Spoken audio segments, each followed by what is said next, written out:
Life coach आर के ये यूट्यूब चैनल पर सभी दर्शकों का स्वागत है।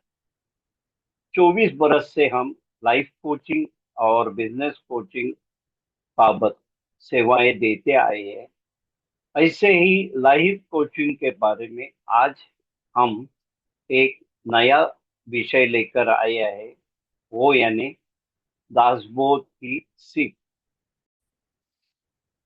दासबोध एक वैज्ञानिक विषय प्रणाली जो अत्यंत आसानी से एवं सहजता से जीने की कला सिखाने वाला ग्रंथ। इसमें 20 दशक है। हर दशक में 10 समास यानी 10 विषय है। समय की पाबंदी ध्यान में रख के हम 5 विषय एक विभाग में लेंगे। ऐसे 40 विभाग बहुत आसानी से दासबोध आपके सामने प्रस्तुत होने वाला है। 40 विभाग होने के बाद हर विभाग के नीचे डिस्क्रिप्शन में सभी 40 विभागों का विश्लेषण आपको मिल जाएगा। तो चलिए हम ये दासबोध दासबोध की ये श्रृंखला की शुरुआत करें। प्रस्तुति है ज्ञानी एवं अनुभूति संपन्न डॉक्टर शुभदा खटावकर जी की पहचान परिचय। थोड़े में डॉक्टर शुभदा खटावकर माजी प्रधानाध्यापिका, एमए, बीएड, पीएचडी। प्रबंध का विषय था महादेवी वर्मा के काव्य में मानव मूल्यों और दर्शन, मुंबई विद्यापीठ से। समर्थ रामदास विद्यापीठ की 6 परीक्षाएं प्रथम और विशेष श्रेणी में उत्तीर्ण है। 35 सालों से साप्ताहिक विवेक, मुंबई का हिंदी मराठी अनुवाद, लेखों का पुनर्लेखन, प्रूफ रीडिंग इत्यादि।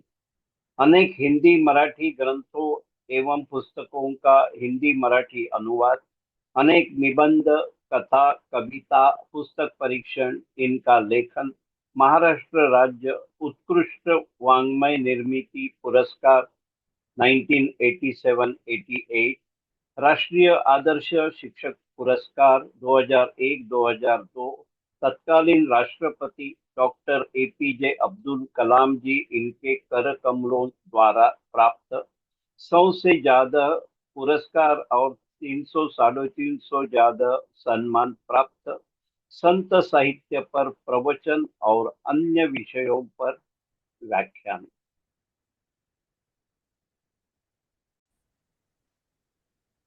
Doctor Shubhada ji Khatav, life coach आर के या यूट्यूब चैनल पर दासबोध की सीख ये सीरीज में आपका फिर से स्वागत है। दर्शकों के लिए हम आज के विषय बताएंगे। आप सभी को ज्ञात है कि हिंदी में दासबोध, यह हमने हमारी दासबोध की सीख की श्रृंखला में डॉक्टर शुभदा जी खटावकर कथन कर रहे हैं। आज है विभाग 24वां, दशक 12वां, विवेक और वैराग्य। इसमें हम 6 से 10 समास लेंगे। आज के विषय है सृष्टि क्रम का निरूपण, विषयों का त्याग, काल रूप का निरूपण, कोशिशों की सीख, उत्तम पुरुष का निरूपण। डॉक्टर शुभदा जी, आपको विनंती है कि आज का कथन आप प्रारंभ कीजिए। जय जय रघुवीर समर्थ। श्री राम श्री राम श्री राम। सभी दर्शकों, अभ्यासकों, दासबोध पर नितांत प्रेम रखने वाले सभी रसिकों का मैं तहे दिल से विनम्रता पूर्वक अभिवादन करती हूँ। आज हम 12वें दशक के 6वें समास का अध्ययन करने जा रहे हैं, जिसका शीर्षक है सृष्टि क्रम निरूपण। समर्थ बताते हैं कि वेदांत ऐसा बताता है, यहाँ मतलब इस विश्व में जिस जिस चीज की या वस्तुओं की निर्मित होती है, उनका विनाश अर्थात ध्वंस पहले ही तय हुआ है। इतना ही नहीं तो जिस करीने से या सिलसिले से विश्व का निर्माण हुआ है, उसके ठीक उल्टे क्रम या करीने से उनका विनाश होता है। पर ब्रह्म कैसा है? वह तो अत्यंत स्थिर और शाश्वत है। उसमें प्रधानता संकल्प की निर्मित हुई। उस संकल्प के दो भाग विभाग यहाँ बताए हैं। पहला है प्रकृति और दूसरा है पुरुष। मूल माया से गुण क्षोभिनी प्रकट हुई। वह अधोमुखी अर्थात उसकी मुसाफिरी सूक्ष्म से स्थूल तक होते होते वह विस्तृत होने लगे। उसमें ब्रह्मा विष्णु महेश ये देवताएं समाहित हुए।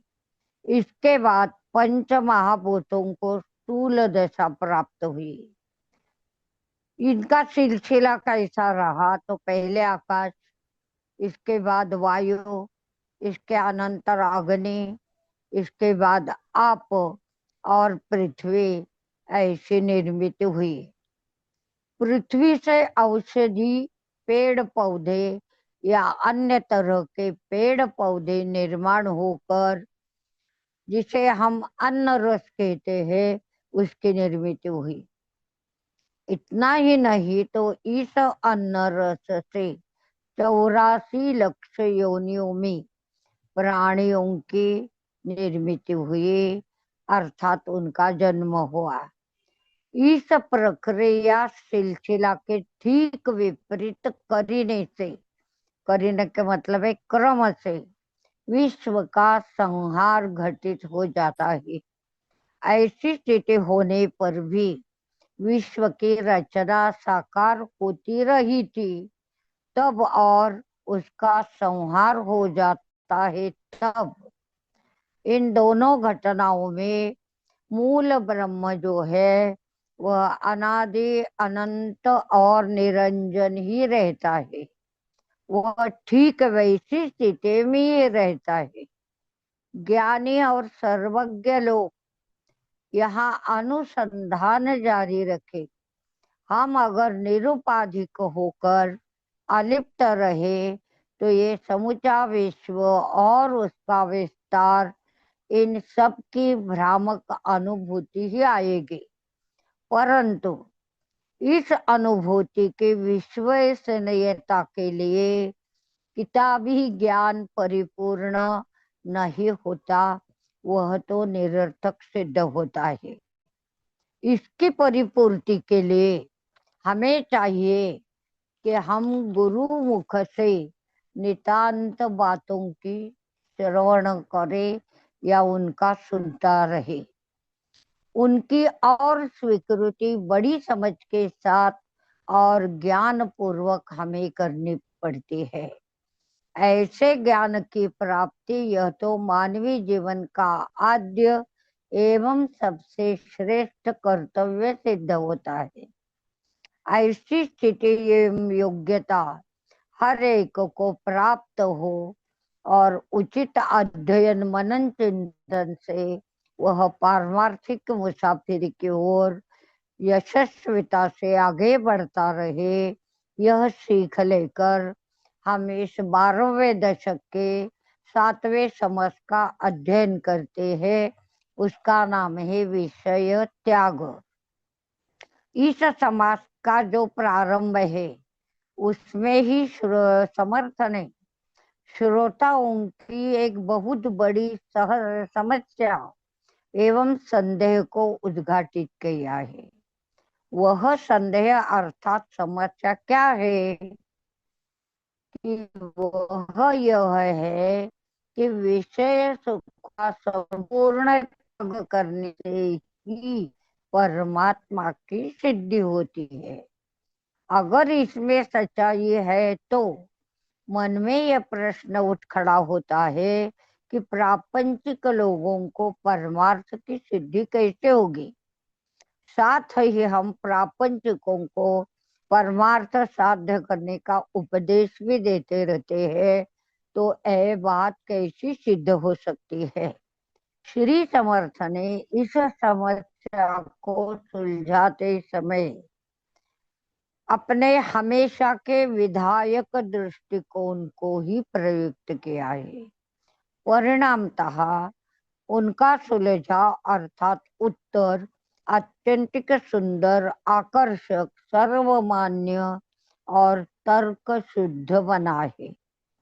अतः वे कहते हैं कि विषयों का त्याग किए बिना तथा वैराग्य की पुष्टावस्था के बिना किसी को भी परमार्थ की प्राप्ति नहीं होती है।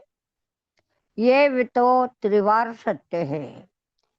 यह बात अत्यंतिक सत्य है कि पहले जमाने के लोग अत्यंतिक ज्ञानी और शक्तिमान और साथ ही वैराग्य से परिपूर्ण थे। परंतु यहाँ सबसे पहले यह बात ठीक तरीके से जान लेना बहुत जरूरी है कि विषय त्याग का सही अर्थ क्या है। वैसे तो प्रापंचिक व परमार्थिक, इन दोनों का सही अर्थ क्या है, तो ये दोनों देह धर्मों की यथा योग्य पूर्ति करते ही रहते हैं, अर्थात उन्हें ये करनी पड़ती है। इसे कोई भी नजरअंदाज करके अपने जीवन को नहीं जी सकता। परंतु यहाँ यह बात चिरस्मरणीय है कि प्रापंचिक और पारमार्थिक के अंतरंग में जमीन आसमान का अंतर होता है। प्रापंचिक का जीना अर्थात वह जीना है जिसमें किसी अनुताप या क्लेश के बिना प्रपंच के लिए वह जीता रहता है। उसका जीना अर्थात खान पान के लिए और देह को सुख की प्राप्ति करा देने के लिए ही होता है, इसलिए ही वह जीता है। अर्थात उसके जीने का यही सच्चा उद्देश्य ही स्वीकारना पड़ता है, तथा वह द्वेष मत्सर से निरर्थक, व्यर्थ एवं निरुपयोगी सिद्ध होता है। इसके ठीक विपरीत अवस्था है परमार्थी मनुष्य का जीना, और उसके मूल में होने वाला उद्देश्य मूलतः अलग तरीके का होता है। वह चाहता है कि अपना देह साधना के लिए उपयुक्त हो जाए। इस हेतु की पूर्ति के लिए वह देह को खिलाता पिलाता रहता है तथा आचार विचारों की पवित्रता की भी रक्षा वह करता है। अतः समर्थ कहते हैं कि जो व्यक्ति आचारों विचारों से भ्रष्ट होता है, उसके लिए परमार्थ की सिद्धि कभी भी नहीं हो सकती। वह तो उसके लिए असंभव बात है। अतः वैराग्य तो मन की एक स्थिति है। प्रापंचिक का वैराग्य कैसा होना चाहिए, इस प्रश्न को सुलझाने के लिए श्री समर्थ यहाँ अत्यंतिक सुंदर मार्गदर्शन कर रहे हैं। वे कह रहे हैं कि प्रापंचिक व्यक्ति को चाहिए कि वह अपने देह भगवंत के लिए सुरक्षित रखे, अर्थात जिंदा रखे। इसकी पूर्ति के लिए उसे चाहिए कि वह अत्यंत कम या नियोजित मात्रा में देह सुखों का उपभोग अवश्य ले ले। अत्यंतिक नियोजित और कम मात्रा में देह सुख भोग लेना, यही प्रापंचिक का सच्चा त्याग है। इसे ही उसका वैराग्य कहा जाता है। अतः पारमार्थिक लोग बाह्य त्याग करने में भी बड़ी कुशलता बरतते हैं। वस्तुतः सच कहा जाए तो वैराग्य ही सच्चा सौभाग्य या समृद्धि है। सच्चे वैरागी जो व्यक्ति होता है, उसके लिए वास्तव में ईश्वर की ही उपमा उसे देनी पड़ती है। इस प्रकार का वैराग्य साध्य करके जीवन का सुवर्ण मध्य साध्य करने की कला और त्याग अपने आप में पनपने और आविर्भूत होने के लिए इस समाज का गहरा अध्ययन जरूरी है। वह हमें करना ही पड़ेगा। उसे करके ही हम इस दशक के अगले समाज की ओर, मतलब 8वें समाज की ओर मुड़ते हैं। उसका शीर्षक है काल रूप निरूपण। आरंभ में परमात्मा स्वरूप मात्र होता है, यहाँ अन्य कोई चीज नहीं होती। बाद में मूल माया की निर्मित होती है और उसी हस्ती का होना और घटनाओं में घटित होना, इन दो क्रियाओं में प्रचंड दूरी है। हस्ती का होना मतलब अस्तित्व जैसे का वैसा अबाधित रहना, और होना का मतलब है घटनाओं का घटित होना, अर्थात उसमें तरह तरह का परिवर्तन आना। परिणामतः उस कारण स्थल एवं जो काल है उसके विलंब की अनुभूति आती है। काल का स्वरूप स्वयं विलंबकारी है। निश्चल निराकार में काल की हस्ती है ही नहीं। उसका सुस्पष्ट कारण यह है कि वहाँ कोई भी और किसी भी प्रकार का परिवर्तन है ही नहीं। परंतु चंचल के साथ काल की निर्मित होती है। दृश्यों पर काल अपना आधिपत्य स्थापित करता है।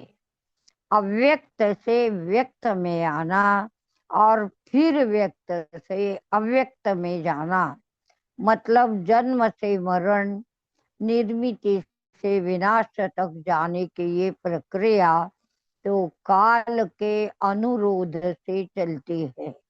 ब्रह्मांड की निर्मित जहाँ से हुई है वहां पहुंचने के लिए वस्तुतः विवेक की ही सहायता लेनी पड़ती है।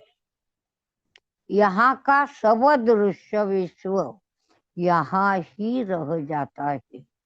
इसलिए हमें चाहिए कि हम जड़ चीजों की जरा सी भी लालच न धरते हुए प्रपंच में रहे और उसे अच्छी तरह से निभाते समय समाधान में जीना जिए। ठीक जैसा वैसा जनक राजा ने उपभोग लिया था। अतः श्री समर्थ हर एक से यह बड़ी आशा रखते हैं कि जनक राजा जैसा प्रपंच हर एक के हाथों से संपन्न हो जाए और उस जैसी पारमार्थिक संपन्नता भी हर एक को नसीब हो जाए।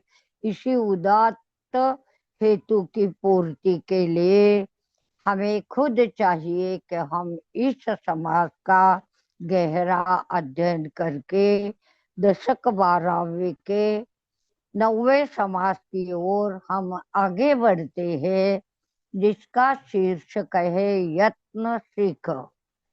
जब हम संतों की सीख का सही अध्ययन करते हैं तब यह बात बड़ी सहजता से ध्यान में आती है कि सब संत वस्तुतः प्रयत्नवादी थे।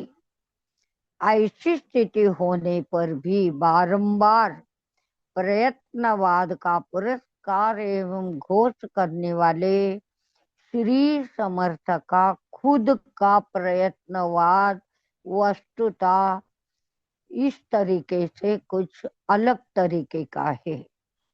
वे बड़ी सुस्पष्टता के साथ यह बात स्पष्ट कर रहे हैं कि इस कर्म भूमि में हम प्रयत्न को ही ईश्वर माने। इसलिए वे यहाँ एक कथा बता रहे हैं। एक दुर्भागी कम नसीबी मनुष्य था। उसमें ढेर सारे दुर्गुण ओतप्रोत भरे हुए थे।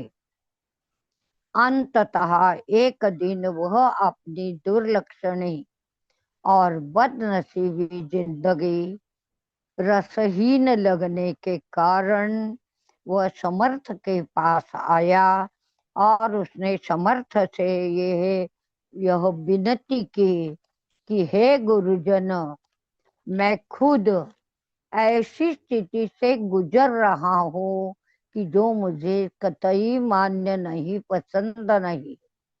अतः अब मुझे बताए कि मैं मरूं या जिंदा रहूं। अगर आप चाहते हैं कि मैं जिंदा रहूं तो ऐसा मार्ग मुझे बता दे कि जो मुझे अच्छे मार्ग पर ले जाएगा। अर्थात उस आदमी के प्रश्न को उचित मार्गदर्शन करने के लिए श्री समास ने इस श्री समर्थ ने इस समास की रचना की है। श्री समर्थ बता रहे हैं कि आलस्य से कार्यकलापों का विध्वंस होता है। इसलिए आलस्य का त्याग उचित किए गए प्रयत्नों से ही होगा और दैव तथा नसीब देवों के भी अनुकूल होकर उनकी कृपा हम पर होगी। यही एक खास और विशेष पद्धत है जिसका हमें अनुसरण करना है। साथ ही मनुष्य को चाहिए कि वह पहले आशावादी बनकर जिंदगी जी ले, परंतु यह जीवन कैसे जी ले, इसलिए खास जीवन पद्धति की रूपरेखा भी उन्होंने इस समास में हमें बताई है।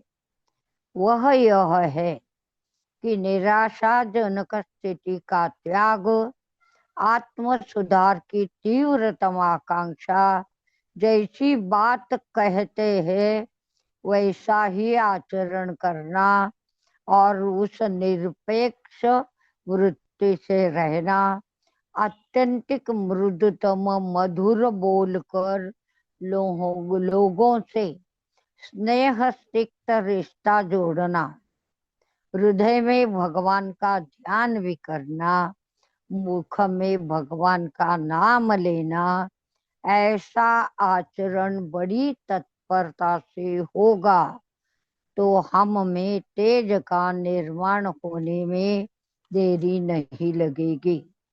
ऐसा साधक अत्यंतिक उच्च स्तर का साधक बनेगा और उसका सौभाग्य सब ओरों से सुफलित पुष्पित होगा। और ऐसी ही हर एक की जीवन बाग अगर वासंतिक बहर से बहरनी चाहिए, पुष्पित फलित होनी चाहिए, तो इस समास का अध्ययन बहुत जरूरी है, जो करके हम इस आज के कथन के समारोह के मतलब 10वें समास का अध्ययन करते हैं। विश्व में हजारों प्रकार के प्राणी हैं। उनमें अध्यात्म की दृष्टि से विचार करते समय मनुष्य और अन्य प्राणी इस प्रकार के दो विभाग करने पड़ते हैं, परंतु मनुष्य विभाग को ही फिर से दो विभागों में बांटना पड़ता है। एक है ज्ञानी लोगों का और दूसरा है अज्ञानी लोगों का। ऐसे दो विभाग बनाने पर श्री समर्थ कहते हैं कि पहला जो ज्ञानी लोगों का विभाग है वह है आत्मज्ञानी पुरुषों का, अर्थात श्रेष्ठतम पुरुषों का। ऐसे लोग अत्यधिक अल्प, मतलब आत्मज्ञान के अपने दैव दत्त ईश्वरी देन को प्रयुक्त करने वाले होते हैं। सारांश यह है कि मनुष्य समाज में ऐसे आत्मज्ञानी लोगों की तादाद अत्यंत अल्प है और अज्ञानी लोगों की भीड़ बनी रही है। इस प्रकार आत्मज्ञान की प्राप्ति होने के बाद आत्मज्ञानी पुरुष के लिए अपने निजी स्तर पर अपना खुद का ऐसा कोई कार्यकलाप करने की क्रिया या स्थिति बचती ही नहीं है। अतः उसकी सामाजिक तथा नैतिक जिम्मेदारी वृद्धिंगत होने के कारण वह अपने इर्द गिर्द जो अज्ञानी समूह है उन्हें आत्मज्ञान की प्राप्ति करा देने के लिए अविश्रांत एवं दृढ़ रूप से कोशिशें करता रहता है, और वह यही कार्य आत्यंतिक निश्चय से एवं दृढ़ प्रेरणा से करता रहता है। श्री समर्थ का बड़ा अनुरोध पूर्वक कहना है कि इस दृष्टि से इस समाज के महत्व को हम सभी पाठक अभ्यासक समझ ले। श्री समर्थ इस समाज में यह बात स्पष्ट कर रहे हैं। ऐसे ज्ञानी मनुष्य में कौन कौन से गुण होने चाहिए, साथ ही अपने खुद के कार्यकलापों में यशस्वी हासिल करने के लिए वह किन किन उपायों की योजना करे, इसका बयान करते हुए श्री समर ने वर्णित किया है कि ये सब ज्ञान मैं मराठी भाषा में ही व्यतीत कर रहा हूँ, लोगों तक पहुंचा रहा हूँ। कारण यह तो सच्ची बात है कि मराठी भाषा आम आदमी की भाषा है, वह अर्थवाही है और बहुत ही दुर्लभ है। श्री समर्थ का यह सबसे श्रेष्ठ पुरुष महानुभाव होकर वास्तव में सचमुच बड़ा है। उसकी आत्म स्वरूप की अत्यंतिक विशाल अनुभूति उसे अत्यधिक विशालता प्रदान करती है। उसने अपनी देह बुद्धि को पूर्ण राशित किया होता है, अतः वह स्वार्थ रहित होता है। वह अपनी उर्वरित आयु श्री समर्थ के ही शब्दों में विश्व कल्याण के लिए संतों की विभूतियां बनकर देह को कष्ट देकर लोगों को उपकृत करने के लिए बिताता है। वह ऐसी ही उर्वरित आयु सत्कारण में व्यस्त रहकर बिताना, ये तो उसका उद्देश्य है, लेकिन हमारा भी ये उद्देश्य होना चाहिए। इसलिए वह कमाल की कोशिश प्रधानता, समय को सुवर्ण से ही मौलिक समझना, इन सब बातों को आचरण में लाना, आत्म शांति मतलब असीम शांति से क्षमाशील रहकर कथन उक्ति कृति सब में समानता तौलनिकता रखना, वाणी वचन में मृदु मधुर भाषी होना तथा अत्यंतिक नम्र होना, ऐसे सारे सद्गुणों की मानो उसमें खान ही ओतप्रोत भरी रहती है और इस गुणों के कारण उसका लोक संग्रह है वह बहुत बड़ा बनता है उससे सफलता मिलती है। उसमें स्थित प्रबोधन शक्ति की सहायता से वह अनगिनत लोगों की मनोकामनाएं और आकांक्षाएं इनमें आमूलाग्र परिवर्तन लाता है, उनका धीरज बंधाता है, उनको संतुष्टि प्रदान करता है और साथ ही लोगों में धीरे धीरे परिवर्तन लाके उन्हें आत्माराम की खोज की राह पर आगे ले जाता है और उन्हें अंत आत्मज्ञान की प्रतीति आती है। तो ऐसी अखंडित अवस्था में अगर हमें भी आगे चलना है तो हम भी खुद उस समाज का एक इकाई बनकर समर्थ ने जहाँ जहाँ अनुरोध किया है और समाज कल्याण और आत्मोद्धार की दोनों बातें ये हमारी जिम्मेदारियां कहा है, तो दोनों को भी अत्यंतिक महत्वपूर्ण वृत्ति से निभाने की कोशिश भी करना हमारा कर्तव्य बनता है। तो इस तरह आत्मज्ञान की ओर बढ़ना, अपने इर्द गिर्द के लोगों में भी यह ज्ञान शक्ति अपने कोशिशों से प्रयत्नों से उन्नत करना और अपने साथ उनका जीवन भी उन्नत करना, यह हमारा अत्यंतिक महत्वपूर्ण उद्देश्य या मंजिल है, जिसकी ओर हम दिन ब दिन धीरे धीरे आगे बढ़ रहे हैं। आज इस समापन में हम श्री रघुवीर जी का भी विनम्रता से नमन करते हैं।